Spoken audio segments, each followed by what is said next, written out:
ஒரு காலத்தில் இஸ்ரவேல் மக்கள் கடவுளை விட்டு தூரமாகிவிட்டார்கள்.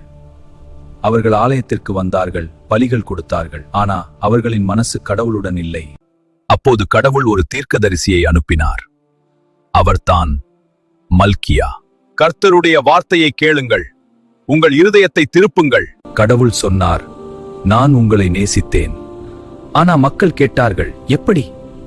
அவர்கள் கடவுளின் அன்பையே சந்தேகித்தார்கள்.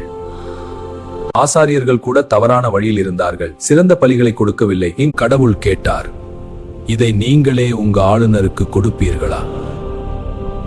திருமணத்திலும் விசுவாசம் இல்லை, நியாயமும் இல்லை. அவர்கள் கேள்வி கேட்டார்கள், நியாயம் எங்கே? தவறு செய்பவர்கள் ஏன் வெற்றி பெறுகிறார்கள்? அப்போது கடவுள் பதில் சொன்னார், நான் என் தூதனை அனுப்புவேன், அவர் வழியை தயார் செய்வார். பின்னர் நான் வருவேன் நியாயத்தோடு சுத்திகரிக்க. அவர் எச்சரித்தார், நீங்கள் என்னை கொள்ளையடிக்கிறீர்கள். மக்கள் கேட்டார்கள், எப்படி? தசம வீதம் கொடுக்காமல் நம்பிக்கையுடன் கொடுங்கள், நான் ஆசீர்வதிப்பேன். அந்த நேரத்தில் சிலர் மட்டும் கடவுளை பயந்து நடந்தார்கள். அவர்களுடைய பெயர் கடவுளின் நினைவு புத்தகத்தில் எழுதப்பட்டது. மல்கியா புத்தகம் ஒரு கதை இல்ல, ஒரு எச்சரிக்கை.